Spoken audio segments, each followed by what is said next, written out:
नवरात्रामध्ये एकतर 9 दिवस उपवासच सांगितलेला आहे. त्यामुळे धान्य फराळ करून राहावं असं सांगितलेलं आहे. धान्य फराळ म्हणजे आपण ज्याला म्हणतो खरकटं, ते खाल्लं जात नाही. म्हणजे पोळी, भात, भाजी या गोष्टी खाल्ल्या जात नाहीत.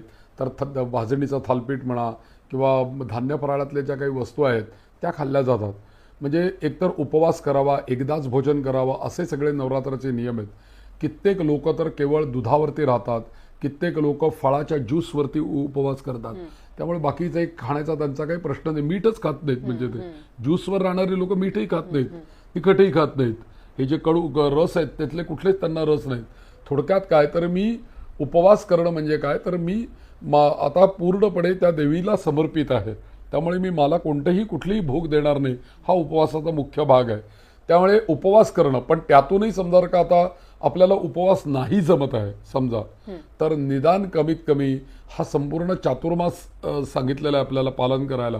तर संपूर्ण चातुर्मासामध्ये वांग खाऊ नये, संपूर्ण चातुर्मासामध्ये कांदा खाऊ नये, लसूण खाऊ नये.